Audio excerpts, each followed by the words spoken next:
अस्सलाम वालेकुम।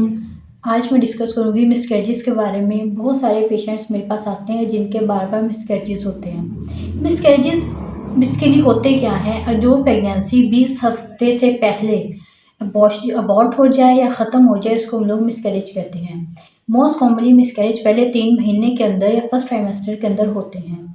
इसके कॉजेज़ में हमारे पास फर्स्ट ट्राइमेस्टर के अकॉर्डिंग, सेकंड ट्राइमेस्टर के अकॉर्डिंग, थर्ड ट्राइमेस्टर के अकॉर्डिंग हम इसके जो कॉजेज़ हैं उसको डिवाइड करते हैं। सबसे पहले हम इसकी टाइप्स को डिस्कस करते हैं। हमारे पास आ जाती हैं complete miscarriage, incomplete miscarriage, threatened miscarriage, inevitable miscarriage और रिकरेंट मिसकैरेज। कंप्लीट के अंदर प्रॉपर हमारे पास जो होता है वो फीटस जो पार्ट होता है वो बॉडी से, यूट्रस से रिमूव हो जाता है।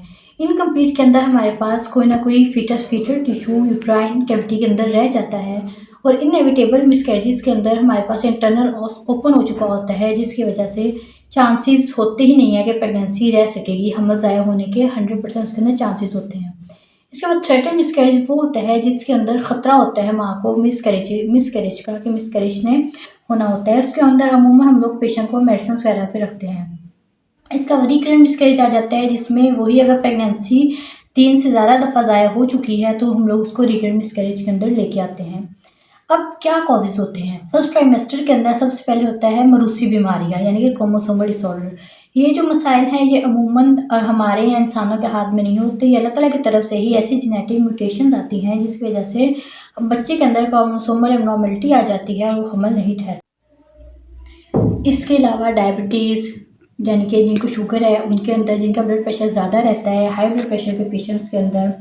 इसके अलावा स्मोकिंग वाले पेशेंट्स के अंदर, अल्कोहलिक्स के अंदर, यानी कि जो कि शराब वगैरह पीते हैं जैसे अमूमन वेस्टर्न कंट्रीज़ के अंदर। इसके अलावा हाइपरथायराइडिज़म, हाइपोथायराइडिज़म की स्टेट आ जाती हैं।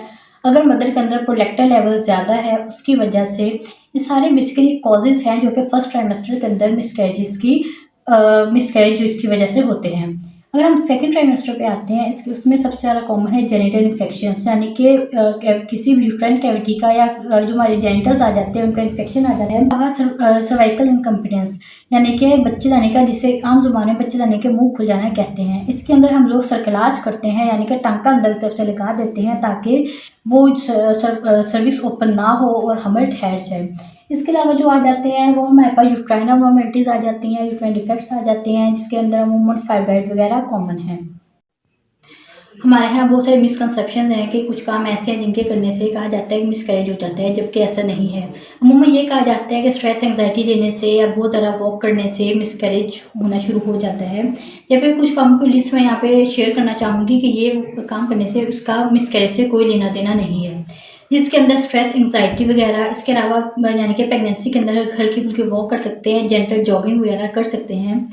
प्रेगनेंसी के अंदर में ये कहा जाता है कि पाइनएप्पल पपाया लेने से भी मिसकैरेज होता है, जबकि ऐसा नहीं है। पाइनएप्पल पपाया का मिसकैरेज से कोई लेना देना नहीं है। आप मिसकैरेज के अंदर घर के काम वगैरह कर सकते हैं। प्रॉपर बेड रेस्ट प्रेगनेंसी में ज़रूरी नहीं है अमूमन, क्योंकि अगर हम प्रेग्नेंट लेडीज़ को अगर हम लोग बेड रेस्ट एडवाइस करते हैं तो कंडीशन देखिए करते हैं, जैसे कि उनका लेट्स सपोज सर्कलाज वगैरह हुआ है तो हम लोग उसको बेड रेस्ट वगैरह एडवाइस करते हैं। इसके अलावा स्क्वाटिंग वगैरह करने से, यानी कि सफ़र करने से अमूमन प्रेगनेंसी में सफ़र को रोक दिया जाता है, जबकि ऐसा नहीं है। सफ़र करने का मिसकैरेज से कोई लेना देना नहीं है।